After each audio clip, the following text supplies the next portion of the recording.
কালু দাদা, আমাকে একটা রুটি দাও তো, ভালো চেয়ে দিবে কিন্তু। তা না হয় দিব, কিন্তু টাকা এনেছিস কি? হ্যাঁ হ্যাঁ দাদা, টাকা এনেছি। কত টাকা দিতে হবে? এই রুটি তো 100 টাকা। দে 100 টাকা দে, তারপর তোকে রুটি দিচ্ছি। বোকা টুনি আমার মিথ্যে কথায় বিশ্বাস করে ফেললো। এমন পাখি তো আমি চাই প্রতিদিন দোকানে। হা, হা, হা, হা, হা। টুনি ছিল ভীষণ বোকা, তাই টুনিকে সবাই সব সময় বোকা বানাতো। কিন্তু টুনি তার কিছুই বুঝতে পেত না। টুনির স্বামী টোনা শহরে চাকরি করায় বেশিরভাগ সময় টুনি একাই বাড়িতে থাকতো, আর সেই সুযোগে পাখিরা আরো বোকা বানাতো। কালু কালু, এগুলো কি মিষ্টি কিনে এনেছো শুনি? একদম টক হয়েছে মিষ্টিগুলো, এগুলো কি খাওয়া যাবে নাকি? তুমি ফ্রিজে রাখতে ভুলে গেছো, আর এখন কি না আমাকে বকছো? সব দোষ তোমার কাকুলি। জানো কত টাকা দিয়ে এগুলো কিনেছিলাম? সব টাকা আমার জলে চলে গেল। চিন্তা করো না কালু, টুনি তো আছে। আমি আসছি এক্ষুনি। কাকুলি মিষ্টিগুলো নিয়ে টুনির বাড়িতে যায় টুনিকে বোকা বানাতে। টুনি, এই টুনি, বাড়িতে আছিস? এই দেখ আমি কি নিয়ে এসেছি। কি নিয়ে এসেছো দিদি? এ মা, মিষ্টির প্যাকেট। মিষ্টি তো আমার অনেক পছন্দের। ফ্রিতে দিব না, আসলে কালু টক আমের মিষ্টি এনেছে শহর থেকে। অনেক মিষ্টি, তাই আমি একা খেয়ে শেষ করতে পারছি না। ভাবলাম তোর কাছে বিক্রি করতে আসি। টক আমের মিষ্টি? দাও দাও, আমি এই মিষ্টি কোনোদিনও খাইনি। তুমি দাঁড়াও, আমি তোমাকে টাকা দিচ্ছি। এরপর টনি টাকা দিয়ে মিষ্টিগুলো কিনে নেয়। এদিকে কাকুলি এক মুহূর্ত দেরি না করে বাড়িতে চলে আসে। এভাবেই বেশ কিছুক্ষণ কেটে যায়। এদিকে টুনি মিষ্টি খেতে গিয়ে বুঝতে পারে মিষ্টিগুলো একদম খাওয়ার অযোগ্য। এ কি, এগুলো তো নষ্ট মিষ্টি মনে হচ্ছে। এগুলো খাওয়া যায় নাকি? যাই যাই, কাকুলি দিদির কাছে যাই তো।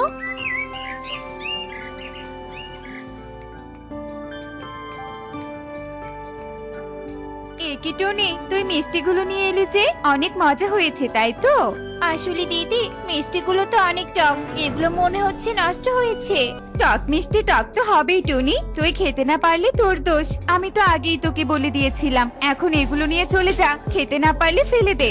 কাকুলি টুনির সাথে ভীষণ রেগে কথা বলতে থাকে। এদিকে টুনি মিষ্টিগুলো নিয়ে চলে আসে। এভাবেই বনের পাখিরা সবাই টুনিকে বোকা বানাতো, আবার কেউ কেউ টুনিকে নিয়ে অনেক হাসাহাসি করত। এই দেখ দেখ, বোকা টনি যাচ্ছে। ওকে দেখতে কেমন বোকা বোকা লাগছে। ঠিক বলেছিস দিদি, এই টুনিকে তো বোকা বানাতে হবে।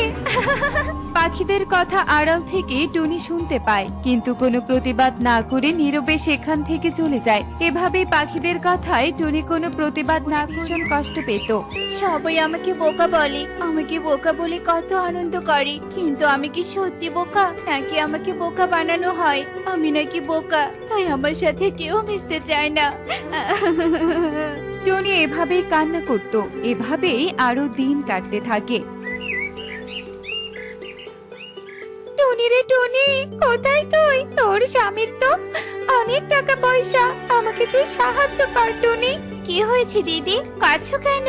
আমার মেয়েটা ভীষণ অসুস্থ, চিকিৎসা করতে অনেক টাকা প্রয়োজন। আমাকে কিছু টাকা দিয়ে সাহায্য কর না টনি।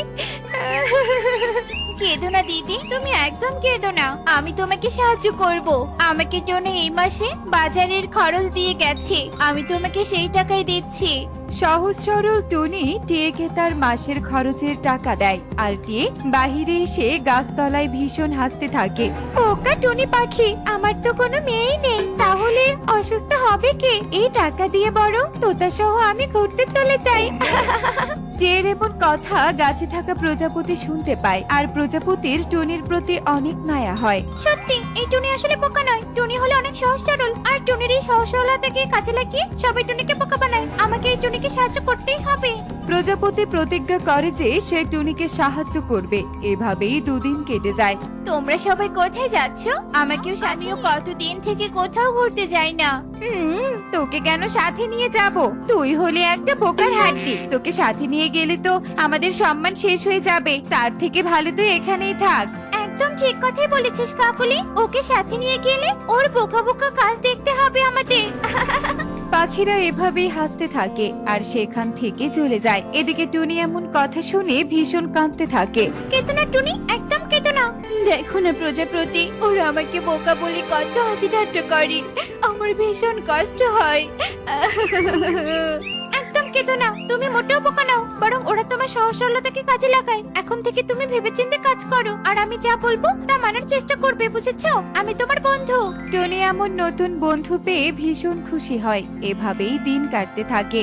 টনি রে টনি, সেদিন তুই যে টাকা দিয়েছিলি তা দিয়ে মেয়েটার চিকিৎসা করিয়েছি, কিন্তু এখন আরো টাকা, আমাকে আরো কিছু টাকা দে, মেয়েটাকে হাসপাতালের বেডে রেখে এসেছি। মিথ্যে কথা কেন বলছো টিয়ে দিদি? আমি খোঁজ খবর নিয়ে দেখেছি তোমার কোনো মেয়ে নেই, আর আমাকে মিথ্যে বলে কিনা তুমি আবার টাকা নিতে এসেছো? ছি দিদি ছি। এই রে, এই টনি দেখি চালাক হয়ে গেছে, আমাকে এক্ষুনি পালিয়ে যেতে হবে। টিয়ে টনির কথায় ভয় পেয়ে সেখান থেকে চলে যায়। দেখেছো টনি, দেখেছো তোমাকে ওরা কিভাবে বোকা বানায়? ভাগ্যিস তুমি আমার কথাই খোঁজ নিয়েছিলে। তাই এখন থেকে আমি আর বোকা থাকবো না। টনি নিজেকে পরিবর্তন করতে থাকে, আর টুনিকে সবচেয়ে বেশি সাহায্য করত প্রজাপতি। এভাবেই দিন কাটতে থাকে। কিন্তু হঠাৎ সেই বনে এক দুষ্ট ঈগলের আগমন ঘটে। ঈগলের কাজ ছিল রঙিন বেলুন বিক্রির নাম করে পাখির ছানাদের চুরি করা। বেলুন নিবে, রঙিন বেলুন, ছোট ছানারা এসো এসো। মেসো, ও মেসো, আমাকে একটা রঙিন বেলুন দাও তো, আমার কাছে কোনো টাকা নেই। রঙিন বেলুন নিবে? তাহলে চুপচাপ আমার সাথে এক জায়গায় চলো, তোমাকে অনেক রঙিন বেলুন দিব। ঈগলের পিছু পিছু কুহু যেতে থাকে, আর ঈগল কুহুকে একটা গভীর বনে নিয়ে যায়।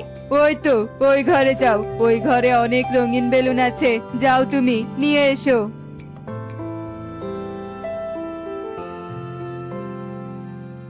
এবার থাক বাকি ছানাদের সাথে বন্দি হয়ে, তোদের সবাইকে অনেক টাকায় আমি শহরে বিক্রি করে দিব। ঈগল এভাবেই হাসতে থাকে। এদিকে দিন গড়িয়ে রাত নেমে আসে, কিন্তু কুহু বাড়িতে না আসায় কাকুলি অনেক চিন্তা করতে থাকে। সুখী দিদি, ও সুখী দিদি, আমার কুহুকে কোথাও খুঁজে পাচ্ছি না, তুমি কি আমার কুহুকে দেখেছো? না রে কাকুলি, আমার পারুলো তো আজকে সারাদিন বাড়িতেই ছিল, কই কুহু তো আসেনি, তুই অন্য কোথাও খুঁজে দেখ। কাকুলি পুরো বন ঘুরেও কুহুকে খুঁজে পায় না। এভাবেই সেই দিন কেটে যায়। এদিকে ঈগল বেলুন বিক্রির নাম করে ছানাদের চুরি করতে থাকে, আর পুরো বনে প্রতিদিন ছানা কমতে থাকে। পাখিরা ভীষণ চিন্তায় পড়ে যায়, আর পাগল হয়ে তাদের ছানাদের খুঁজতে থাকে। আরে আরে, পারুল এভাবে কোথায় যাচ্ছে? আর ওই পাখিটাই বা কে? যাই তো, গিয়ে দেখি তো। এরপর টনি ঈগলের পিছু নেয়। মিশো, মিশো, কোথায় গেলে? আমাদেরকে ছেড়ে দাও, আমার মায়ের কাছে যাবো। চুপ, একদম কাঁদবি না, তোদের আমি বিক্রি করে দিব। বুঝেছি, এই পাখিটা তাহলে বাচ্চা চোর। আর এখানে তো দেখছি আমাদের বনে সবাই আছে। না না, এক্ষুনি ওই ছানাদের রক্ষা করতে হবে। কিন্তু কি করে কিছু একটা কর টুনি, যাতে তোকে আর কেউ বোকা না বলে। টনি আশেপাশে তাকিয়ে ধুলো দেখতে পায়। এরপর টনি ঈগলের ঘরে গিয়ে ঈগলের চোখে ধুলো ছিটিয়ে দিয়ে ছানাদের বাহিরে নিয়ে আসে, আর দরজা লাগিয়ে দেয় বাহির থেকে। ছানারা, এই এগুলোর বাইরে বের হতে পারবে না, আমি বাইরে থেকে দরজা লাগিয়ে দিয়েছি। চল তোরা বনের সবাইকে ডেকে নিয়ে আসি।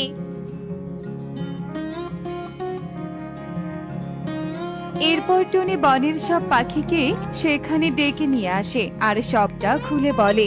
তোকে অনেক ধন্যবাদ টনি, এতদিন তোকে বোকা বলে অনেক অপমান করেছি, কিন্তু আজ তুই আমাদের ছানাদের রক্ষা করলি। ঠিক বলেছো সুখী দিদি। টনি, তুই আমাদেরকে ক্ষমা করে দিস, তোকে আর বোকা বলবো না। তোমরা তোমাদের ভুল বুঝতে পেরেছো, এতেই আমি অনেক খুশি। শোনো, টনি বন্ধু বোকা নয়, টনি অনেক সহজ সরল, আর টনির এই সহজ সরলতাকে কাজে লাগিয়ে তোমরা তাকে বোকা বানাতে। প্রজাপতির কথা শুনে সবাই লজ্জিত হয়। এরপর সবাই ঈগলকে শাস্তি দেয়। এরপর থেকে কেউ আর টনির সাথে খারাপ ব্যবহার করেনি।